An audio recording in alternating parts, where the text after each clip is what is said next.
Alrighty, everyone, here we are on Thursday, October the 8th. It is 11 a.m. when the numbers came in. Busy day, got very far behind today. Terribly sorry about that, but let's take a look at what we have. Unfortunately, we have red pretty much all the way around. Let's see what goes on here. 158 new deaths in the past 24 hours. Yesterday we had 123. That's 35 more than yesterday. We take a look at the new positives, 3,306. That's 724 more than yesterday. Yesterday we had 2,582. I have to correct myself on a couple of things that I said in the past couple of days. I kept saying we're not as concerned about these positives because 99% of the people do get well. That's a fact. That's a real fact. And I was corrected on this because that isn't the only fact, though. There are a number of people that get well that don't pass away and fall into the 158 column that do end up with underlying conditions, lung problems, and all sorts of things.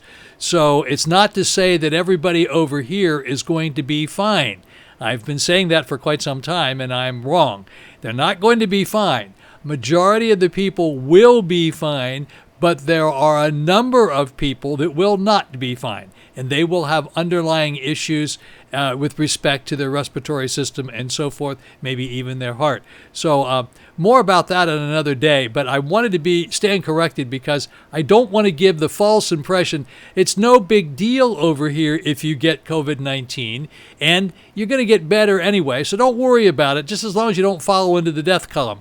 Well, there's another column, and that column is you could become ill and have underlying conditions that will last you the rest of your life. That's something you need to consider, and it's very important. Thank you, Danny, for bringing me up to date with that. I should have known that. I've been reading about it and didn't say it. Let's move into Dade County at the moment. 19 new deaths in the past 24 hours, 441 new positives. Broward County, Fort Lauderdale, 3 new deaths, 240 new positives. Palm Beach County, 8 new deaths, 141 new positives. Alrighty, folks, Orange County, 4 new deaths in the past 24 hours, 162 new positives. Orange County is Orlando. Brevard County is Melbourne, 4 new deaths, 89 new positives. St. Lucie County is Fort Pierce, 2 new deaths, 30 new positives.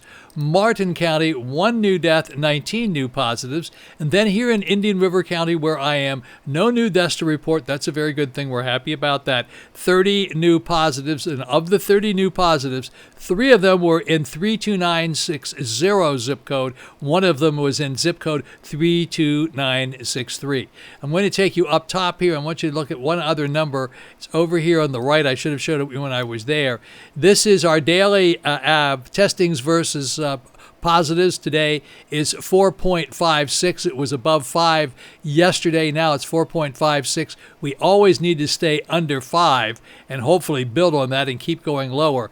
But we need to be under 5 because 5 is kind of the demarcation about closing things down and being even more careful than we are, and that it's spreading if it's over 5. All right, now our 7-day moving averages did come down a little bit. We came down from 94, which this really should become a green. I apologize for that. So it's 92 today from 94 yesterday. It was 91 on Tuesday. That means that 92 people, an average of 92 people passed away each day for the past 7 days. So today it's 158. It was 123 on Wednesday, 69 on Tuesday. Monday was 44. Sunday was 38. As you can see, this 129 is lurking over here. That's not a good number, and this 158 is going to be a hard one to get away from as well. So 92 is a big number to beat, but we're going to have to get on it. Now let's go up here and take a look at the moving average chart that I put together and see what this looks like. Well, we're not happy with it because over here we are. There it is. There's that 92. And we were down here at, on the 10-4 at 77.71, and we creeped right back up to the top where we're at 94.14. Now we're beginning to come down, so we're down at 92. Well, I can say this. I always try to be the good guy here and say the good things. On 9-15, we were at 122.57. We reached a big spike there. Of course, we were pretty happy. We were down here at 76.57 on 9-8. But look where we started. When I started putting this chart together on August the 18th, we were at 169.86. 7-day moving averages deaths. That meant that 169 plus people were passing away every day for 7 days. So I guess we need to be thankful for where we are. Although we're not pleased about it, we should be thankful for what we have and that we're not up here at 122.57.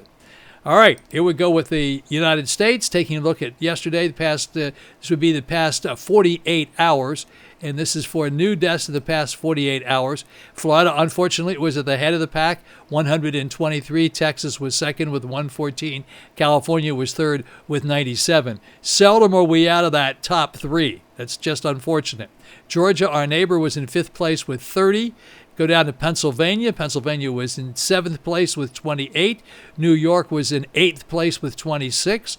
We'll scooch down a little bit more with Missouri in 9th place with 26.